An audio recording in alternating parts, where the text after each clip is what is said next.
Quelqu'un pourrait-il prendre Romains chapitre 12, verset 1 à 2 pour moi, s'il vous plaît? Pasteur, vous voulez que je lise? Oui, tu peux dire, ma sœur. Je vous exhorte donc, frères, par les compassions de Dieu, à offrir vos corps comme un sacrifice vivant, saint, agréable à Dieu, ce qui sera de votre part un culte raisonnable. Ne vous conformez pas au siècle présent, mais soyez transformés par le renouvellement de l'intelligence, afin que vous discerniez quelle est la volonté de Dieu, ce qui est bon, agréable et parfait. Amen. Je vous exhorte donc, frères, par les compassions de Dieu, à offrir vos corps comme un sacrifice vivant, saint, agréable à Dieu, ce qui sera de votre part un culte raisonnable. Nous cherchons parfois à offrir un culte à Dieu. Eh bien, Dieu, le culte raisonnable, c'est d'offrir nos corps comme un sacrifice vivant. Alors, l'image que nous voyons là actuellement, nous avons premièrement la colombe. Et cette colombe-là, bien sûr, nous comprenons, c'est le symbole de l'Esprit de Dieu. Puis après, nous avons ceci. Fais de moi ce que je ne suis pas. Transforme-moi en ce que je ne serai jamais. Ceci nous a été demandé de pouvoir le méditer encore et encore. Parce que pour que nous puissions atteindre l'objectif qui est fixé, quand on vient devant Dieu et quand on réalise la difficulté de la route, la portée des obstacles, ces obstacles ne sont pas à l'extérieur de nous, ces obstacles sont en nous. Quand on constate les obstacles, quand on n'a pas de lumière, on a l'impression qu'on a réussi.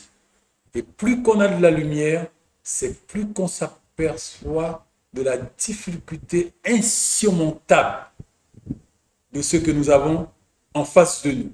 Pas en face de nous, mais en nous.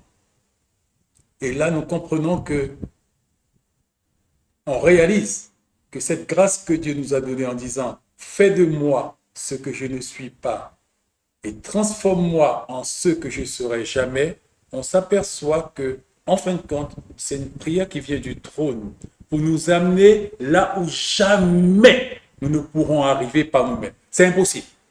Nous ne le pourrons pas. Quand nous ne sommes pas conscients, on va juste réaliser devant le trône, eh bien, ça n'a pas été fait. Si la grâce nous est donnée sur la terre de pouvoir le réaliser, eh bien, nous comprenons que nous devons méditer cela, crier vers Dieu jour et nuit par la méditation. Seigneur, fais de moi ce que je ne suis pas et transforme-moi en ce que je ne serai jamais. Je vous ai dit tout récemment, dans une révélation, j'ai reçu la chose suivante. Vois-tu ce changement? Ce changement-là, c'est de ce qu'il s'agit. Vois-tu ce changement? Ce changement-là, c'est de ce qu'il s'agit. Et si ce changement n'a pas lieu, il n'y aura pas d'Europe. Vois-tu ce changement? Ce changement-là, c'est de ce qu'il s'agit. Si en toi il n'est pas, il n'y aura pas d'Europe.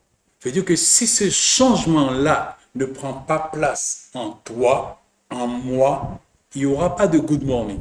Si ce changement-là ne prend pas place en toi et en moi, eh bien, il n'y aura pas de royaume des cieux pour nous.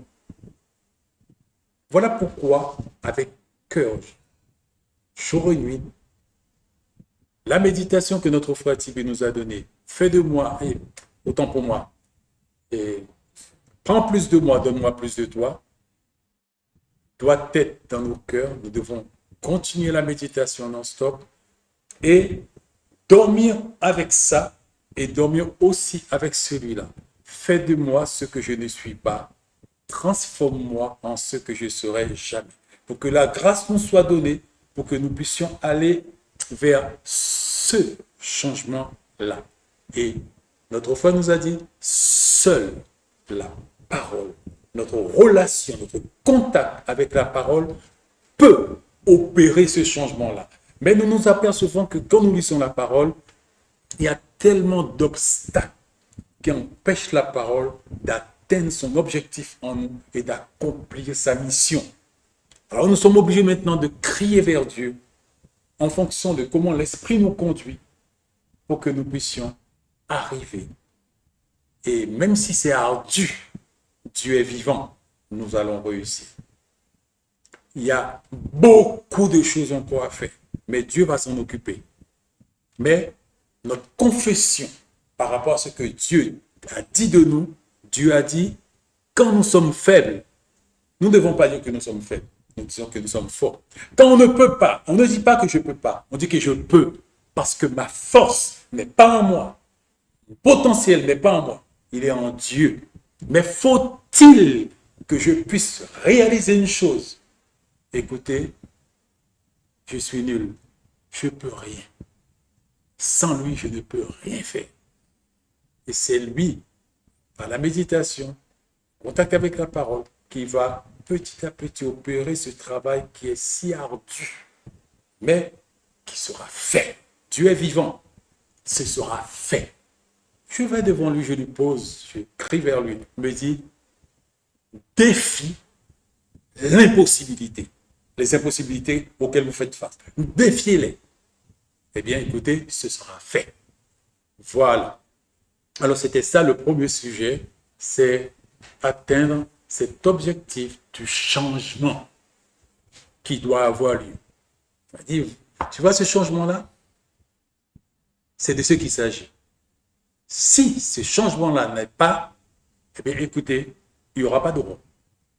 Plusieurs d'entre nous n'allons pas rentrer dans le royaume des cieux. Nous allons nous trouver autre part, à l'orée du royaume, là où nous le voulons, mais pas dans le royaume.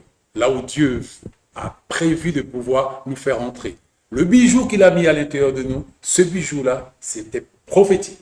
Pour nous dire, voilà votre vocation. Et Dieu est vivant. N'accepte pas que vos faiblesses, vos incapacités, votre désobéissance, vos incapacités puissent vous empêcher d'atteindre l'objectif. Ce n'est pas la foi qu'on l'obtient. Cette grâce-là.